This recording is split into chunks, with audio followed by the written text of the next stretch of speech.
Hi, thanks for watching. It's Lipstick Gal. And I wanted to do a video that I saw Emily Noel do, and I'm sure it's kind of been floating around for a while. And I had this kind of on the brain for a while, and I just never quite got around to it. But it's, if I lost absolutely everything, which 10 things would I buy first?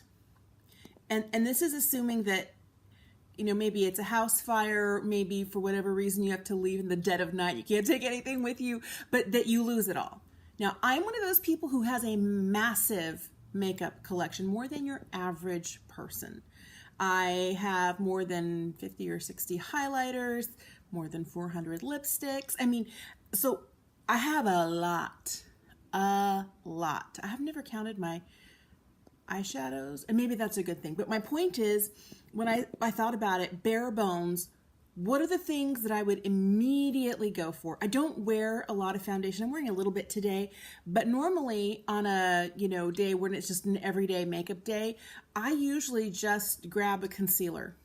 And this has been the concealer that has been doing really, really well for me. This is the NARS Soft Matte Complete Concealer. I have the lightest shade. It's Chantilly.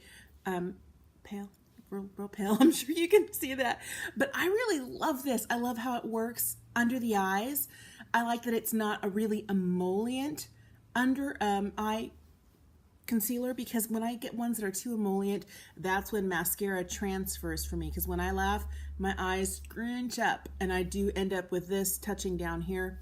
So I try really hard to make sure that doesn't happen. So specific mascaras, specific concealers, and this one works really well for me. From there, I need a powder, and one that I can use to set my under eyes and other places. And I love this one from Charlotte Tilbury. This is the Airbrush Flawless Finish. This one, just finished it this week. I mean, there's nothing left. It's empty. Yeah. Very little, just dust in there. I do have another one because I won't be without this, but I've told myself, because I have over 30 powders, I need to use others up before I break into this. So this is staring at me in the face like, please open me, open me. I'm like, no, finish this one up. Got to use some others as well. But this would be the first powder I would buy. All right, from there, I love bronzer. A couple years ago, well, I'd say more like 5 or 6 years ago, I wasn't using bronzer because, being this pale, most bronzers were too dark.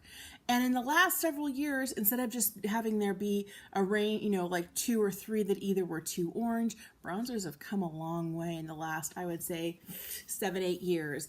And after I finally realized that and started buying some, this is what I would get. It's the Charlotte Tilbury Film Star Bronze and Glow, because it doesn't just have a bronzer, it also has a highlight. And this highlight is really, really beautiful.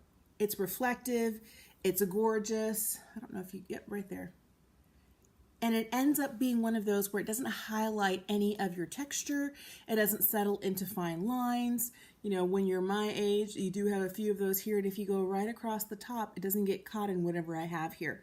And the bronzer is beautiful. They do have a deeper one. If you are deeper complected, they do have this Bronze and Glow in darker colors. So I do appreciate that. All right, from there, blush. Now, this is the blush that I use most often. And this is one of the blushes I've had for several years, so I know. This is one when I rotate things out on my vanity and, put some things away and bring some other things out because it's too much to all be out at once. It's this one. It's Balm Beach from the Balm. And I love it because it's this neutrally beigey nude shade. But when you put it on, it does have a bit of pinkiness and warmth to it. And that's what I really, really like about it. All right, from there, so highlight, bronzer, blush. Okay, at this point, we're talking eyes. Now, this was really, really hard for me. And I'm one of those people who lives for shimmer eyeshadows. But the truth is, more than anything, on a day when I'm just like popping out the door, running some errands, maybe going to a friend's house for dinner, I don't get totally glammed up and wear like crazy glitter eyeshadow all the time. I do that sometimes, but on a regular basis, I reach for this. And this is the Viseart, their neutral matte. It's their first one. It's the 01. Now, what I love about this is when you look at this, I have black here that I could use as a liner with a brush. This shade here and kind of a combo between this one and this one can work really well in my brows.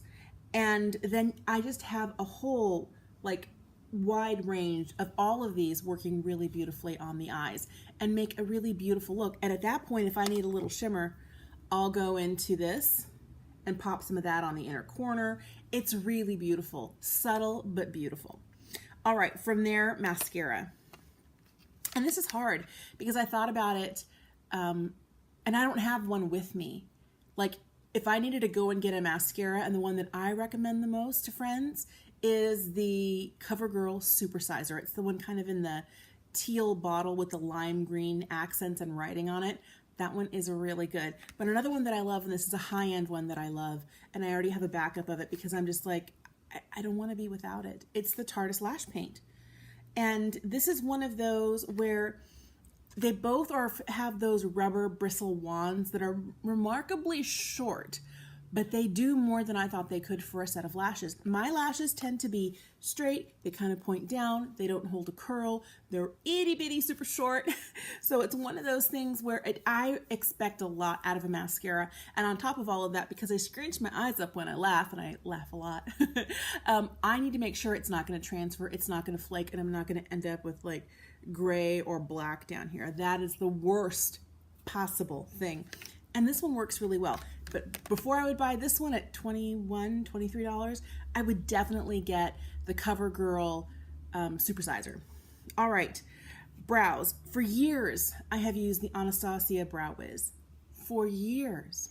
And then I discovered this. This is the NYX Micro Brow Pencil. And, you know, obviously I have things I don't ever want to be without, I have backups of. So I love this pencil, and I usually, what color is this? Oh, this is ash brown. I probably need a darker color now because this worked great when my hair was a little bit more on the auburn side.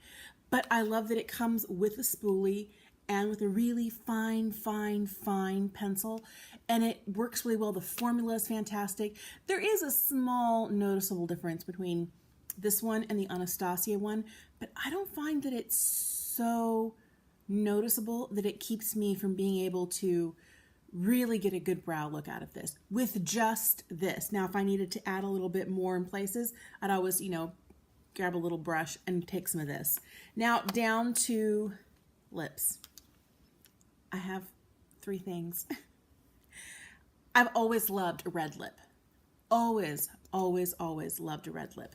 And this product here from Besame is their rouge, their cream rouge, and this is in crimson. I think it comes in two colors. I always find that it's hard to get the cap on and to get it off, but this is what it looks like. It's a little potted rouge cream, and this is one that makes a beautiful, I mean, if you put it on heavy, it's a beautiful bright red. Sometimes I'll just tap this on, and it gives it kind of like a bitten look. And I also use this with a beauty blender if I'm looking for a more Snow White, you know, flush to my cheeks. This on the lips, and then blend it out very softly with the intermediate size beauty blender, which is the beauty blusher. Works really well, just bounce lightly on the cheeks. It's really fantastic. I believe in having a nude. This is it. And this one here is from, I think I have it backwards here. It's from Lipstick Queen, and this is their Cupid's Bow line, and this one is called Golden Arrow. And to me, what's great about this is it has just a little hint of shine to it, not anywhere near as shiny as what I'm wearing on my lips today, but it's also nude enough, and in I don't know, maybe 15-20 minutes, you don't see so much of the shine. It ends up being slightly more matte. It wears beautifully, fantastic, and it's so easy to apply. It's like lip liner and lipstick in one. And this shade here, Golden Arrow, is my perfect nude lip. I end up not being able to wear ones that are too peach toned. I need a pinky nude, and I love this one. And I'm also I mean, I need options, which is why I said a red, a nude, and a berry. And the packaging has since changed since I purchased this, but this is Dior's black tie. It's from their Addict Extreme line. I love this. It's really gorgeous. It's shiny, it's moisturizing, it's really beautiful. Let me put a little bit of the red on here so you can see what I'm talking about. Yeah. So these are the 10 things I would pick up.